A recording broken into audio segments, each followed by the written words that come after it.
बागियों के लिए भी जगह नहीं है और जिन्होंने पार्टी में रहते हुए भी पार्टी की खिलाफत करने का काम किया है उसका भी हमने फीडबैक तैयार किया है। दोस्तों नमस्कार, मैं संजय बग्गू और मौजूद हैं देश रोजाना के डिजिटल मीडिया मंच पर। पूरे हरियाणा के अंदर कहूं या पूरे देश में इस समय भारतीय जनता पार्टी का सदस्यता अभियान चल रहा है। ऑनलाइन मेंबर बनाए जा रहे हैं, लोगों को मैसेज भेजे जा रहे हैं कि आप भारतीय जनता पार्टी के सदस्य बने। हर राजनीतिक दल के अंदर ये सब चला करता है। हर एक पॉलिटिकल पार्टी अपनी ताकत बढ़ाने के लिए, अपने सदस्य बढ़ाने के लिए, अपने परिवार को बड़ा करने के लिए इस प्रकार के अभियान चलाती है। खासकर पिछले काफ़ी समय से जब से सोशल मीडिया का युग चला तो उसके अंदर मुख्यतः हुआ यही करता है कि सब कुछ जैसे ऑनलाइन आ गया। ऑनलाइन मेंबरशिप चल रही है और इस मेंबरशिप को बढ़ावा देने के लिए हरियाणा के अंदर टारगेट रखा हुआ है हरियाणा भाजपा के प्रदेश अध्यक्ष मोहनलाल बड़ौली ने। और टारगेट रखा हुआ है हरियाणा के अंदर 50 लाख कार्यकर्ता जोड़ने का। उसके लिए मोहनलाल बड़ौली जी मेहनत भी पूरी कर रहे हैं। पहले जिलों के प्रवास थे, अब आने वाले दिनों में वो विधानसभा क्षेत्रों के प्रवास करेंगे।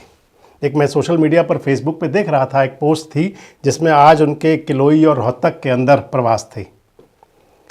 किसी भी संगठन को बड़ा करने के लिए पूरी ताकत लगाई जाती है, उसके अंदर पूरा पसीना बहाया जाता है, उसके बड़े पदाधिकारी उसके लिए मेहनत करते हैं और उस मेहनत का ही परिणाम है कि आज भारतीय जनता पार्टी जो 1982 में बनी थी, आज वो पार्टी 2 सांसदों से बढ़ करके और इस समय देश के अंदर स्पष्ट बहुमत वाली सरकार और कई राज्यों में सरकार, पहला मौका है जब देश के अंदर हैट्रिक सरकार है भारतीय जनता पार्टी की।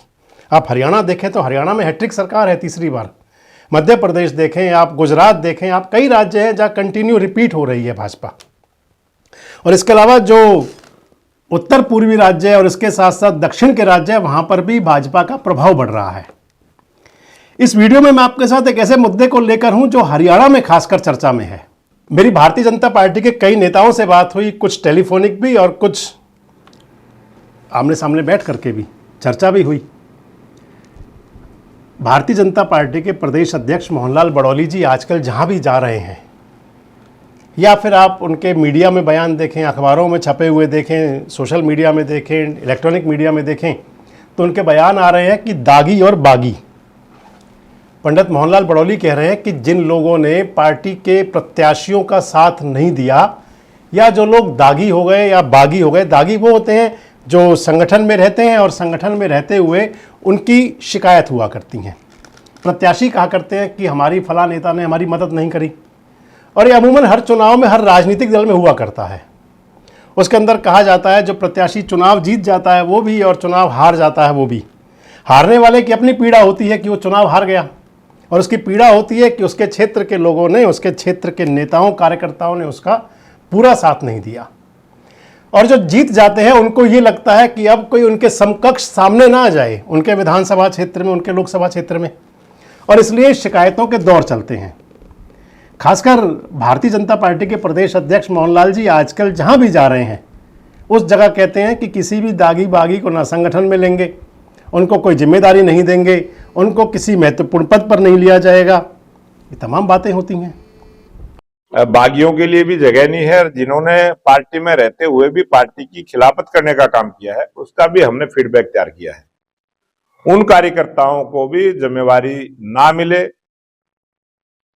इस प्रकार की योजना और रचना हमारी पार्टी की है। और पूरी तरह से पूरे हरियाणा प्रदेश में बहुत सारी सूची ऐसी बनी है कि जिन्होंने पार्टी में रहते हुए भी पार्टी के प्रत्याशी का मदद नहीं करी है, पार्टी के विरोध में काम किया है और पार्टी में भी रहे हैं, उनकी भी पहचान करते हुए, क्योंकि संगठन से जो प्रत्याशी चुनाव लड़े हैं हमने उनसे सबसे फीडबैक लिया है, जो हमारे संगठन के लोग हैं उनसे फीडबैक लिया है। और भारतीय जनता पार्टी के साथ ऐसे बहुत सारे सामाजिक संगठन भी इस चुनाव में लगे थे, जो सामाजिक संगठनों से भी रिपोर्ट हमारे पास आई है कि फला कार्यकर्ता ने कमी की है। उस कमी को भी ध्यान में रखते हुए आने वाले समय में सरकार में और संगठन में उनको कोई जिम्मेवारी ना मिले, इस प्रकार का प्रयास हम करेंगे। लेकिन इसका क्राइटेरिया क्या हो? और सबसे महत्वपूर्ण बात आती है कि देखो, प्रदेश अध्यक्ष से बड़ा कोई पद नहीं हुआ करता, और जब प्रदेश अध्यक्ष कहते हैं तो फिर कार्यकर्ताओं की टीस भी होती है, पीड़ा भी होती है, और वही पीड़ा मैं आपसे बयान करने जा रहा हूं। वही मैं बता रहा था आपको कि टेलीफोनिक भी और वर्चुअल भी कई लोगों से या सामने बैठकर भी कई लोगों से बातचीत हुई भाजपा के नेताओं कार्यकर्ताओं से, जो बता रहे थे कि कुछ ऐसा हुआ करता है। आजकल जब चलता है कि उनको पार्टी में स्थान नहीं दिया जाएगा, उनको संगठन में स्थान नहीं दिया जाएगा, उन्हें किसी महत्वपूर्ण ओहदे पर नहीं लिया जाएगा। अगर किसी संगठन में कहें तो कार्यकर्ताओं को संगठन की जान कहा जाता है, और संगठन के अंदर भी देखा जाता है कि कौन नींव के पत्थर है और कौन फिर बुनियाद पर रहे और कौन फिर उसके ऊपरी भवनों पर आकर चमक गए। यानी कि ऊपरी भवनों पर चमकने वाले वो जो नए नवेले पार्टी संगठन में आए और उसके बाद में उनको टिकट मिला, वो विधायक, सांसद, मंत्री, मुख्यमंत्री, प्रधानमंत्री, जो भी पद हो सकता है संगठन में, सरकार में। और नींव के पत्थर वो हुआ करते हैं कि जिनकी वजह से संगठन होता है, क्योंकि मंजिल जो है, भवन जो है, वो बुनियाद से चला करती हैं। मैं जो आपको बता रहा था कि कई नेताओं से, कई कार्यकर्ताओं से जब बातचीत चलती है तो वो कहते हैं कि जब प्रदेश अध्यक्ष जी आजकल बयान देते हैं तो उनको बड़ी पीड़ा होती है। और मैंने इसके साथ आपको ये भी बताया कि जिन लोगों को चुनाव में टिकट मिला करता है, चुनाव जीतने वाले भी और चुनाव हारने वाले भी। हारने वाला का बता दिया मैंने आपको, उनकी पीड़ा होती है कि वो चुनाव हार गए।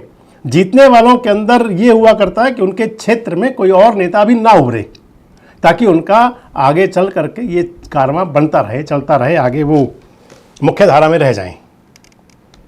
भारतीय जनता पार्टी के अंदर ऐसे कई नेता हैं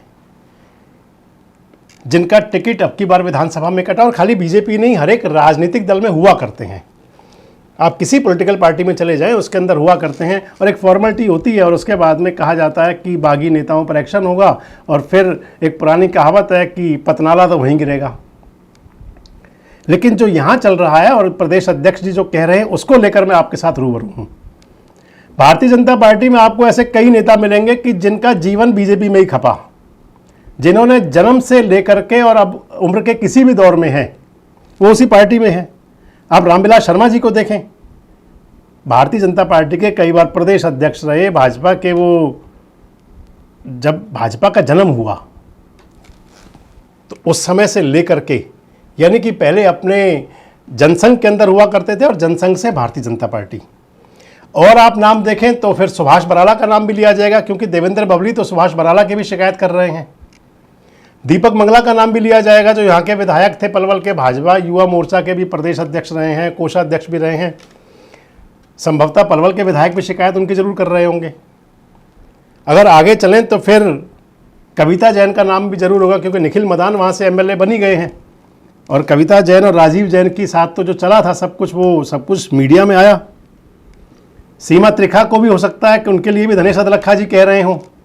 विपुल गोयल हो सकता है अजय गौड़ के लिए कह रहे हैं, और अजय गौड़ जैसा जो व्यक्ति है जिसने भारतीय जनता पार्टी में राष्ट्रीय स्वयंसेवक संघ से काम करना शुरू किया हो। यानी कि ऐसे मैंने कुछ उदाहरण दिए आपको।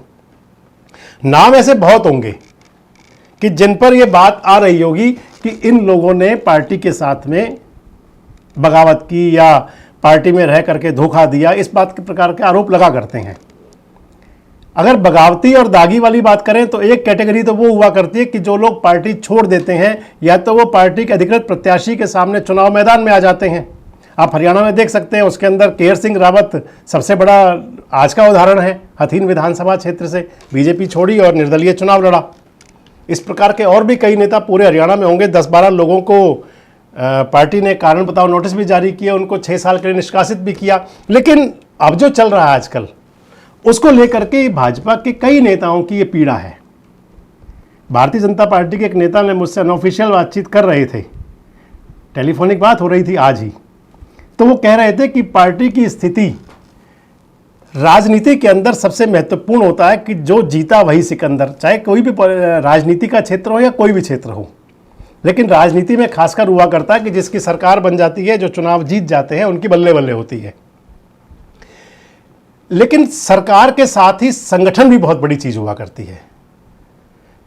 पैरेलल काम करते हैं सरकार और संगठन दोनों, और संगठन के कार्यकर्ताओं को, नेताओं को संभालने की जिम्मेदारी होती है संगठन से जुड़े नेता, जिसके अंदर मुख्य पद हुआ करता है प्रदेश अध्यक्ष, प्रदेश महामंत्री। और जो सरकार का हुआ करता है उसके अंदर मुख्य चीज मुख्यमंत्री हुआ करते हैं। बीजेपी के जो मैं बता रहा था कि नेता से मेरी बात हो रही थी, वो कह रहे थे कि सरकार तो भले ही बन गई, लेकिन अगर कहीं संगठन हार गया तो फिर आगे आने वाले समय में समस्या होगी। क्योंकि जब कार्यकर्ताओं के लिए कहा जाता है कि ये बगावत कर रहे थे, ये दागी थे, और कहीं ना कहीं उनके अंदर भी वो पीड़ा जरूर होती है। एक पीड़ा तो उनकी पहले होती है कि उनकी टिकट कट गया, उनको टिकट नहीं मिला। ये आप मान लें तो मानवीय स्वभाव है कि जब आपको कोई चीज़ उपलब्ध नहीं होती तो उसके लिए आपको कुछ समय पीड़ा जरूर होती है। और अगर ये कह दें कि किसी की, जब राजनीति में टिकट सबसे महत्वपूर्ण होती है, जब टिकट कटती है तो उसकी पीड़ा वाजिब होती है, लेकिन उसके बाद अगर कोई व्यक्ति पार्टी छोड़ करके सामने नहीं खड़ा हुआ तो उसको फिर आप दागी और बागी की श्रेणी में कहाँ तक ले सकते हैं। क्योंकि जीतना और हारना तो सब पार्टी के माहौल, पार्टी की हवा, सामने विपक्षी पार्टी का क्या माहौल था। अगर आप हरियाणा को ही देखें तो विधानसभा चुनाव से पहले जब चुनाव का परिणाम आया, मैं तो विधानसभा चुनाव से पहले का छोड़े, आप चुनाव के परिणाम तक बड़ी संख्या में भाजपा के नेताओं से भी हमारी बातचीत होती थी। कोई ये मानने को तैयार नहीं हुआ करता था कि इतनी मेजोरिटी में सरकार आ जाएगी। कुछ लोग कहते थे हंग असेंबली आएगी और कुछ लोग कहते थे कि कांग्रेस आ रही है। लेकिन जो सरकार बना करती है, अगर ताकत मिलती है तो फिर वो संगठन के पीछे होती है। और खासकर अगर संगठन के, जो मैं आपसे पहले बता रहा था कि अगर संगठन से जुड़े हुए लोग, यानी कि जो ढांचा होता है किसी भी राजनीतिक दल का या किसी परिवार का, किसी समाज का, अगर वो ढांचा कमज़ोर होता है तो फिर भविष्य की जो भवन हुआ करते हैं, जिसका आप मान सकते हैं सरकारें बनना, उनमें भी कहीं ना कहीं समस्याएं आती हैं। आपको क्या लगता है कि क्या भारतीय जनता पार्टी के कौन कौन से विधानसभा क्षेत्र में कितने दागी और बागी थे जिन पर एक्शन की बात चलती है? और आपको क्या लगता है अगर एक्शन होता है तो किस प्रकार के एक्शन हो सकते हैं? और आपको क्या लगता है कि क्या संगठन के बिना, अगर संगठन मजबूत नहीं होगा तो फिर क्या सरकारें मजबूती से बन और चल पाएंगी? और आपको क्या लगता है कि आप मेरी बात से कितना सहमत हैं, जिसके अंदर कि मैंने आपको बताया कि बीजेपी के कई नेता कार्यकर्ता आंतरिक रूप से टीस और पीड़ा महसूस कर रहे हैं?